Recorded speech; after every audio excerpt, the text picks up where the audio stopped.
Early October 1982, Logan, the typically quiet county seat of Ohio's Hocking Hills, is shocked by a pair of frightful murders and dismemberments.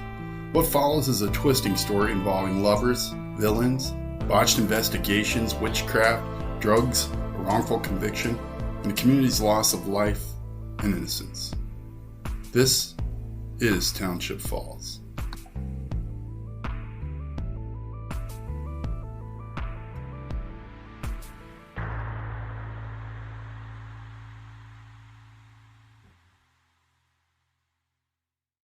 Chapter 7, The Sonsabitches. Hi, welcome back to the Township Falls podcast. My name is Sarah, and I'm joined by my husband and co-host Adam. In the last episode, we started to see the quarter-of-a-century-old mystery start to unfold at the persistence of two old-school officers. Were you shocked that there had been a suspect lurking right around the corner practically the entire time? Can you believe that the investigators were so hell-bent on Dale being the killer that they ignored leads and viable suspects? We're getting close to the end of the season. We hope that you will keep sharing our podcast with your friends and keep getting in touch to share what you recall from the case and the time in between suspects. Our recorded line is 419-777-1147. Back in 82, when the bodies had been discovered, a local man had been found lurking in the cornfield. This should have been some sort of indication of something brewing. This man had a big, deep cut on his arm, and had even called the Logan police to ask if the teens had been found yet. When asked why he was in the cornfield, he said he just wanted to see what was going on over there. He fished there a lot. Kenny Linscott had grown up with the Schultz kids. He rode the school bus with Todd, his brother Greg, and other kids. Kenny served in the 4-H alongside Greg Schultz when they were just boys. I know this from the many hours we spent combing through archived newspapers. In fact, Kenny would even go so far as to say he knew Todd and considered him to be a friend. As police and sheriff's deputies investigated, several people even told the cops about this man, Kenny. Some in the small West Logan neighborhood even thought he had played a part in all of this. It is estimated that a dozen people had made reports about Kenny when the teens were discovered. They looked into Kenny for about a minute, literally.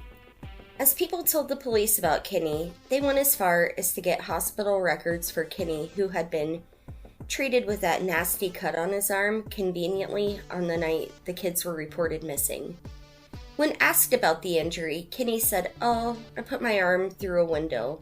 And that was that. Good enough. It is also worth mentioning Kenny had a reputation in town for being a thief and a drug dealer. Kenny was no stranger to the law nor the courts. A quick search of his name in the databases in the Hocking County Courthouse pulled up quite a rap sheet from more recent times.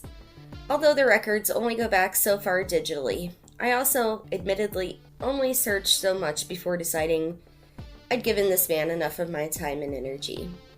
To be honest, I lost interest in Kenny, Chester, the Schultz family, and the original law enforcement officers a long time back. I really just wanted to know about the investigation, and honestly, I've become completely fixated on Dale and how it all reeks of just bullshit. Adam often reminds me that the story goes on from Dale and not to lose interest in these other players. Fortunately, by this time in the story, you hear less and less from the key players we've talked about, and there are nowhere near as many outrageous allegations to be made going forward. As you know from the last episode, the old school officers, straight out of a dime novel, Rodney Robinson and Jim Powers, paid a visit to a women's rehab center and spoke with Judy Linscott. The officers then started to put the puzzle pieces together finally, after all these years, and unravel a mystery. No one had ever bothered to ask Judy before, not even during all those so-called investigating that happened back in 82 and 83. At this point in the story, it's worth mentioning that Rodney Robinson was 75 years old at the time. The later years of his life would be spent with the notion that this case needed to be solved. He had just about 50 years' experience as a cop. He had worked on 50 homicide investigations. He knew what he was doing. As the truth started to pour out of Judy, Robinson saw all the things that had disturbed him. The lies, the fake witnesses, and even the evidence all started to dissolve. Only the truth would be left. Little did the old school know, nearly 100 miles away, in a prison, other things were coming to the surface. A complete story. Chester McKnight was a drifter type. He liked to party, and he liked to hang around with people who held similar interests. He had been known in Logan and in Nelsonville in the 80s. He had gone on to do many other despicable things.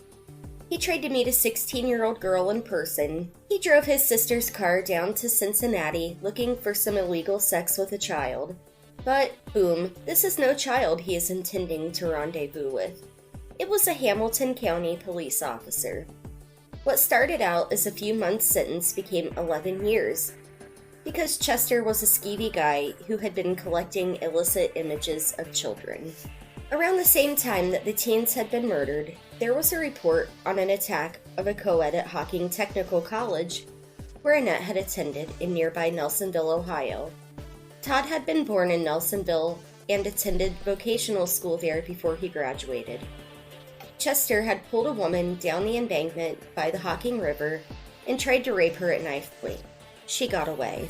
The next year, Chester struck again, in an attack on a college student near the tracks. Again, in 1986, Chester attacked yet another young woman, swinging a tire iron at the back of her head, while she walked on the railroad tracks in Nelsonville. She survived, ran away to the hospital, made a report, and even identified her attacker right outside of the police station. There was never a connection made between the brutal attacks on these young women and the dismembered teens just a few miles north. Such a slight oversight is all it took to lead to wrongful conviction in a mystery that spans a time longer than the teens had ever lived.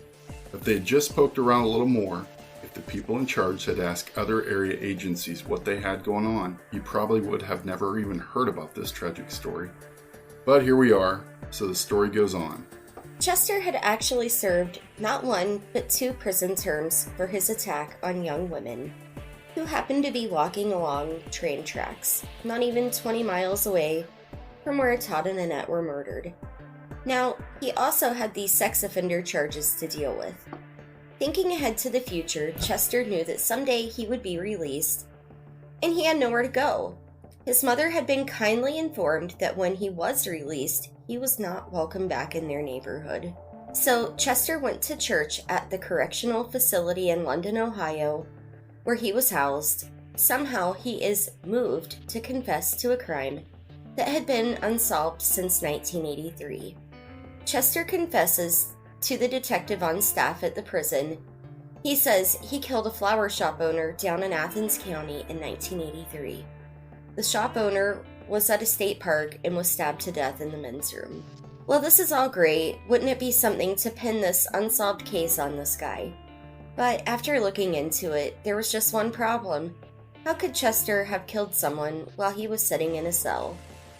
At the time of that murder, McKnight had been locked up for his attacks on the co-eds. Chester McKnight remained incarcerated, but he kept thinking, wondering what to do about everything. Someday he would be set free, eventually, and he had no friends, he had no family to take him in. He was uneducated and had no skills. He had no money. As some time passes, McKnight gets back to the investigator detective that's on staff at the London, Ohio facility where he's locked up. This time, he wants to confess to a double murder in Hocking County. As the law enforcement officers from Hocking County make their way over to Western Ohio to talk with McKnight, he has something to say. Yes, he killed the teenage lovers about 25 years before, but he has more to say.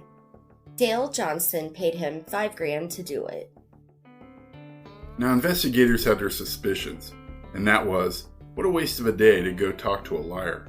But a name popped up during their discussion, Kenny Linscott. Bingo. So they made the drive back to Hocking County and they presented their findings. At this point, the case was sent on to cold case investigators who were working with the Attorney General. Jim Thompson had left the Logan force and went on to Athens County. Without Thompson to pursue the case and so many others having their opinions, the case being sent on was probably a welcome relief for some and irritation for others. The case was taken over by the Sheriff's Department and cold case investigator Ed Calais. By this time, Jim Jones had moved on to retirement, and Lanny North had taken over as the sheriff. Essentially, the old school was off the case. after knocking the dust off, and everything would be looked at again in a new light. It is 2007 by this point, and Chester McKnight is still locked up. He starts talking again, and this time he says he's ready to tell the truth. So he's interviewed by a new team of detectives and investigators. As it begins, Chester again states that Dale Johnston had paid him a sum of $5,000 to kill his stepdaughter and her lover. It is noted that the words kind of stuck in his throat, and he was losing his nerve. Finally, he is given a lie detector test, where it is discovered that he was coached and coerced to make those statements by a law enforcement officer. I have wondered about this for a long time now. Who wanted Chester to say these things and told him to say Dale was involved? We didn't dig into this part enough to actually find out, because we decided long ago that we're not a cheerleader for Chester nor Kenny. We're going to tell their story as it intersects with this case, but I don't think either of these two deserve a whole lot of recognition nor notoriety for their actions. I suppose at this point I feel a little jaded. They will never endure all of the horrible things that Annette's family did. We could dig up every bad thing that ever happened around these two, but people will never look at them the way they looked at the Johnstons. But we did find that Jim Thompson actually interviewed Chester on his child porn charges, as Athens County collaborated with Hamilton County on the investigation. This is interesting. Also, these two had nothing to lose, so who cared if they murdered these kids? You have to admit, the real story is not as sensational as what you heard earlier when we were ready to burn Dale and his wife at the stake. But I find it to be incredibly convenient that Chester first tried to confess to a murder where Jim Thompson was on staff in Athens County. We know that Thompson created the murder case in Logan and was about as anti-Dale Johnston as one could get. Chester ends up saying they, meaning he and Kenny, did the killing and the butchering of their bodies, with no involvement nor coercion by Dale Johnston. Eventually, Chester changes his story again to say he did the killings and most of the dismemberments. Kenny was just his helper, holding the limbs steady for him as he hacked away. He slipped one time and cut Kenny's arm, badly. McKnight says he wants to be put to death for his crimes. He's more than happy to have these new charges under his belt. He's gone from a pervert, he was called Chester the molester in some social circles after all, and now he'd be known as Chester the murderer, immediate street cred given in prison. Kenny lived only 3 blocks away from the crime scene, but in Logan a city block is not all that far. Kenny had popped up before in all the talk and the investigation. But I wonder, did the police ever pull phone records from the Schultz's home? I wonder, would they have found a call going to Kenny Linscott's home on October the 4th? I wonder if that would have led to small town justice back in 1982. Kenny would be questioned numerous times. At first he thought maybe the young couple had been by his place that fateful October day, all those years before. Then he said maybe they weren't. He said maybe he knew Chester a little, and then he said maybe he knew Chester a lot and had been hanging around with him from 1 to more than 10 times. By the time the local prosecutor was involved, Kenny wasn't ready to say, and he said he wanted more time to study on it. Good old Kenny, the scholar. Well, they gave Kenny a ride home, and they got a warrant for DNA. The next week, the investigators dropped by Kenny's. He still wasn't ready to come down to the station to talk. Kenny was in poor health at this point in the story. A life of drinking and drugging had caught up to him. He had liver and heart problems. He lugged a colostomy bag around with him, and he had been passing blood into the bag. His doctor wanted him to stay at home and rest. The officer said, okay, they could wait for a few more days, so Kenny could get his health under wraps. After all, Logan had waited for more than 25 years. Really, I don't even think anyone in town knew this case was about to be blown open. So the days passed, and Kenny was a no-show again. So the officer investigating, Matt Speckman, dropped in on Kenny again. Speckman had asked Kenny to fill out a questionnaire, and he was ready to collect it, but only if Kenny had been truthful in his answers. Kenny hesitated and slid the paper into a pocket. He still wasn't ready. But that was okay with Speckman. He didn't need those questions answered right away. Patience is a virtue and all. As Speckman left, he let Kenny know it was okay. This case would go to a grand jury soon, with or without his answers. Isn't it funny that there was a number of people, things, and incidents that pointed right at Kenny Linscott? Isn't it odd that there were several attacks that would have implicated Chester McKnight had anyone ever checked on them? If anyone had asked the right people the right questions, this case would have been open and shut, not the shit show it will always be known as. Word began to spread that this decade-old case had been solved. Again, the residents of Hocking County were bracing for some death row convictions. In early September 2008, Chester McKnight and Kenny Linscott are indicted in the 1982 grisly double murders that had terrorized one small town for more than a quarter of a century. Both pleaded not guilty to the crimes, which is interesting. Chester confessed, was administered a lie detector test that was considered proof enough, but still, as he stands there in the very courthouse that Dale Johnston was found guilty of murder in, and where the people cheered, he is still not really ready to own up to his crimes. While this is a huge milestone with the case, someone had almost been forgotten about. Dale Johnston. No one contacted him to let him know that there was action on the case. No one let him know that someone had confessed to killing his stepdaughter. In fact, Dale only discovered the break when a reporter reached him for comment. He said, "I have been praying for this day for 27 years. But just a few months later, in December, just a week before Christmas, Chester has a change of heart and he pleads guilty to the crimes. His attorney is vocal that this is all crazy. He said he could get Chester to confess to anything, but Chester feels so guilty he wants to get it off his chest. He enters his plea and he's sentenced to 2 terms in prison, both worth 20 years. He's avoided the death penalty, although he initially wanted to die for his crimes. He was not required to make any statements about the crime, so he offers no details. But he does apologize to the families, and he lets everyone know he's 95% responsible. His friend Kenny was only 5% to blame. So with him being on his deathbed anyhow, Chester is glad to carry the weight of what they had done so many years before. You might think that's the end of the story. Not quite. After Chester McKnight was sentenced for the crimes, Kenny's attorney spouts off that Chester is not credible and that he is known to make things up. He had already confessed to another murder it was proven he could not have committed. He had changed his story so many times before. A gag issue was ordered by the judge so no one could talk about the murders, the trial, or any of it. The attorney, a man named Bob Toy, let everyone know he was going to bring Dale Johnston to trial again. And this time, all of that evidence would be back in the courtroom to present an alternate theory that proves it couldn't have been Kenny or Chester. Toy also states that there was no way anyone would hear from Judy Linscott. While she and Kenny might not be together anymore, they were still legally married. Spousal privilege would be invoked in the murders of Todd and Annette, this time for the Linscotts.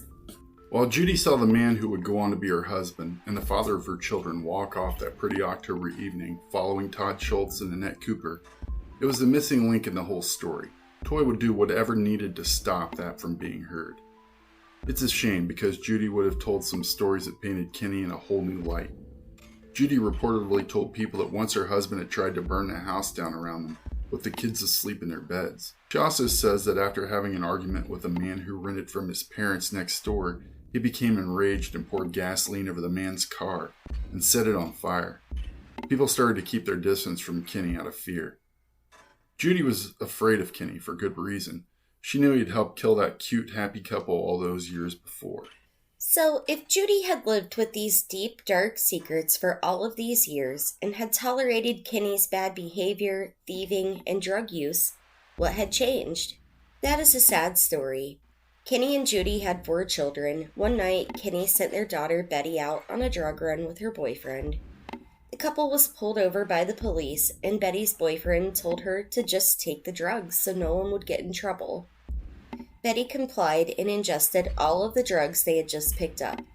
She died at a hospital of a drug overdose. Judy always blamed Kenny for this and must have given her the strength to leave him. This time, Kinney had gone too far, and it had cost them one of their children. Well, that threat of spousal privileges certainly threw a wrench into the plans laid. By this time in our story, it is the summer of 2009. Chester McKnight refused to testify against Kinney, his old sick friend. Judy wouldn't be testifying against him either. Judge Thomas Gerken, the brother of the prosecutor who failed to bring Dale to trial for a second time, reduced Linscott's charges. He was now charged with abuse of a corpse. That's not a felony, but just a misdemeanor. This would be known as the deal of a lifetime. He let Kinney go with 10 months jail time, which he had already served. And with that, there would be no trial for the murders of the teenage couple that went for a walk on the tracks and was never seen in one piece again. When Dale was brought in to be tried for the murders, a 3-week, 3-judge panel, 3-ring circus ensued. People lined up in the cold to hear the details. They speculated in town over coffee or lunch. They talked about it amongst themselves at the salon or in the aisles of the grocery stores. They bought up every copy of the special edition of the Daily News, and many have kept their copies for all of these years. It was the most sensational, scandalous thing to ever happen in our sleepy little town of Logan, Ohio. But when the truth came out, the people weren't going to get the same spectacle that they had been treated to before. Will Kernan, the former neighbor, who was an attorney and had spoken to Todd on the day he died, pressed the city for the info to give everyone, the city, the people, the families, some peace of mind. The people deserved to know exactly what had happened and who was responsible for what. And also, they probably wanted to find out how Dale Johnston played into all this. With that, Judge Gerken told Kinney he could speak into court, but if he did, he would open himself up to some sort of liability on a civil level. Kinney said nothing and was set free to live his remaining days. Kinney did say he never believed Dale Johnston was involved, but he also said he wasn't involved and that this was all convenient. He said he never knew Chester McKnight. In fact, he was pretty sure he'd been set up just like Johnston all those years before, like they had something in common. But Lanny North, the sheriff, stated that they had the right guys. One confessed, one took a polygraph. The other partially confessed. They had physical evidence to match one of the guys, too. He wouldn't comment if DNA was used to solve this case. I doubt that it was, because over time the evidence they had in a good bit of the files for the case had been damaged. They had been stored in a building that developed a leaky roof.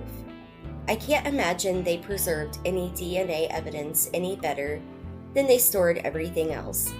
In fact, some of the things in this case had flat out disappeared by this time. North did say he was adamant that the real killer had been wrongfully freed from prison, but he says he does not owe and will not give an apology to Dale Johnston. Johnston heard this and he had a response of his own. He said that North can keep his apology. It's kind of hard for some people to eat crow. You can see that this is the case when it comes to Dale Johnston with several people. Despite doing it wrong from the start, no one thinks Dale is entitled to an apology, let alone compensation or a declaration of innocence. Why should anyone care that his life was destroyed by incompetence? It is interesting to note that in our research we found over 700 newspaper articles, various news clips, books, essays, and even a documentary made about this case when Dale Johnston was accused of the crime. The court transcripts of Dale's trial weigh nearly 30 pounds in paper form. In the years since the true killers have emerged, there's very little news coverage, nowhere near that amount. In fact, most of the articles that have emerged since 2007 and 2008 are just repetitions of each other. I suppose that's some consolation that while Chester got his few moments of notoriety, the Logan Daily News interviewed McKnight. He got a few mentions in the big papers. The Ohio news channels ran brief stories. I suppose it was about as good as he was going to get. At least he wasn't getting a Netflix documentary made about his life. So what did all this mean for everyone? Was Dale Johnston vindicated with this?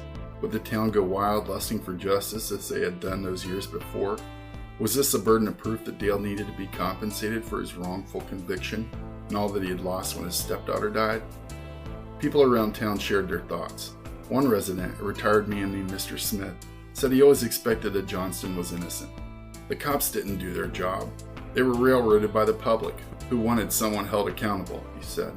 Another lady, Mrs. Davis, never thought that Johnston was guilty. Everyone was hurrying up to try to find anyone to arrest, she said. They did that man a lot of wrong. Some people were still sure, though, that Dale had been behind it all. While incarcerated and enjoying the attention that came his way, McKnight had something to say about Dale. At the time, when Dale was being accused, he thought, better him than me. But over time, his opinion changed, and he stated, I'm sorry to put him through all the hell he went through. Now he can finally rest. After all the, hell that Dale had been put through, you might expect that he would be raving for justice, but no. After his own time on death row, he wouldn't wish that on anyone, not even the man who murdered his stepdaughter. He is an advocate for life without parole, though, and he was quoted in the Dispatch as saying, killing him would be too easy. Let him live with it every day, Dale said. I had forgiven him long before I knew who he was, and I still forgive the evil he did. Dale is a bigger person than a lot of folks, apparently. Greg Schultz, Todd's brother, pops back into the moment, and he grants a few interviews where he says the family was willing to accept the outcome of the trial of Kenny and Chester, and if they were found not guilty, the family would have been able to live with that. But he did stop to raise his concerns about painting Dale as a victim. It's now 2012 in our story, and the book Guilty by Popular Demand by Osinski was published. This book is a real sore spot for the Schultz family. Greg went on to say that Dale kind of had it coming to him, with the accusations and the conviction. He acted creepy, like someone who was trying to cover up a crime, something between him and Annette, Greg Schultz said. People wanted to make him out to be the victim, but he puts himself in that position. He goes on to say, when people are accused of crimes, it's because they behaved in that way that made them seem guilty usually, and that people need to have some responsibilities in their actions. Greg went on to say what he had said in numerous interviews since the case was solved, that Dale Johnston is proof that the justice system works. I don't know how a person can look at this case as a whole and not come away from this feeling a little pro-Dale. No matter what thoughts people may have, it has been proven that Dale didn't kill anyone. Dale was a victim of systematic misjustice fueled by small-town rumor. Dale is proof that the justice system is flawed. Dale is evidence for the need for things like conflict of interest in investigations. Jim Thompson, as well as every other law enforcement officer on this case, was acquainted with at least Don Schultz, if not Todd himself, from his time as a volunteer for the fire department. This should have been enough to step back, say conflict of interest, and let BCI or another agency handle the case. But as we know, that didn't happen. If it had, maybe we wouldn't be telling this story. I have a couple of experiences with prisons. No, not in that sense. Christmas Rock Road in neighboring Fairfield County sounds about as nice a thoroughfare as you can imagine. It's a kind of name that likely summons faraway thoughts of holidays past, the smell of pine trees, Philharmonic orchestras, grandma's cookies, and so on. However, such a road does not end at Santa's Castle. It ends at the Southeastern Ohio Correctional Facility. Now, if that road doesn't suit you, you have the option to take the winding and much more sadistic Revenge Road. Or the equally as fun Jacob's Ladder Road will get you there too. Either way, you'll come across great iron gates that announce the prison's name. Beyond looms the facility itself, which sits atop a hill surrounded by thick woodlands. The old-timers still call the place the old BIS, for the Boys Industrial School that was once housed on its grounds. When I was a kid, my dad, attempting to find the back way from Lancaster to Logan, got us lost. Not such a big deal, except that we had heard a warning earlier on the local radio station, WLGN. Citizens of both Hocking and Fairfield County were urged to be cautious, as a convict had escaped from, the Southeastern Ohio Correctional Facility. My mom, realizing where we were, locked all the doors and made Dad turn around at the warden's mansion, which incidentally resembles a gloomy Monticello with its dirty white columns, balcony, and stately stonework. I kept my eyes peeled out those windows, frightened by who I might see. After all, hadn't Dale Johnston been housed here at one time? Of course, Dad turned around, we countered no escaped con, and we leave to tell the tale. At the time of our adventure, Locked down up the hill in a cell in the forested prison lived the villainous Chester McKnight. He was serving out a sentence for one of his many crimes. Years later, I found myself heading up Revenge Road. This time I was intentionally seeking the prison, as I worked for an office supply company and was tasked to deliver reams of printed paper. At the time of my delivery, Chester would be wandering the streets of Athens County. Ironically, Kenny Linscott would keep the place warm for him, as he was now serving a sentence at the facility. In my adulthood, I submitted my resume to the Marion Correctional Facility. At the time, they were looking for a librarian to assist with their growing media center. Having never experienced prison culture before, unless you count my delivery to southeastern Ohio, I was apprehensive on the drive over. After going through all the security steps, which to me seemed like multiple stations tasked to remove all means of protecting myself, I arrived at my interview room. As far as that goes, it went well enough. They did call me back for a second interview. However, I had deduced that the state was looking to cut the cost of paying another guard. Their solution being to create a librarian position to essentially do the same job. Cheaper, and you can arm them with books instead of a baton. Before leaving, I was given a little tour of the media center, the guard entrances, the yard, and a pod, which is the term they give to living quarters surrounding the courtyard. The entire time I was there, I felt on edge. Not from the interview, but the enclosed atmosphere. As my interviewer/tour guide droned on, I decided then and there that this was no place for me. I realized the grass was greener outside the barbed wire. I damn near did a Duke Boys hood slide, getting behind the wheel and watching the place get smaller in my rearview mirror. Later, I read that Chester McKnight was housed within the facility that I had just interviewed at. This is Township Falls. On the next episode, as this still isn't the end of the story, you have no idea what happened before the kids were murdered. In the 8th episode, we will break down the timeline of events on the fateful October day that Todd and Annette were killed. Thank you for subscribing, sharing, rating, and most of all, listening. There are 2 more episodes in the story, Thinking Ahead to host notes bonus episodes, where you can hear exactly what Sarah and I think about this case and all things we've told you. Please keep getting in touch with us. The final 2 episodes will come out soon, and we really want to include as many memories, thoughts, and questions as possible. Get with us by calling 419-777-1147 and leaving a message. Or you can connect with us on TikTok, Instagram, or Facebook. If you have some photos of the Hocking Hills circa 1982 to 1990 that you want to share with us, we would love that. Email them over to townshipfallspodcast@gmail.com. If I can make another plea for photos of Annette Cooper to share with her mother, this is something I would really love to do for Sarah. She has nothing but memories left, so please, if you knew Annette Cooper in Greene County in the 70s, or if you were a classmate, a friend, or someone who competed with her in the pageants, or maybe you were in 4-H in the late 70s and early 80s and remember her, please look through your mementos and your photos to see what you have. I wanted to take a minute to say thank you to our children who have been really awesome about all of the time we have spent on the podcast. Little Laymans, we love you. Music by Richard Ratvasky and Layman's Terms.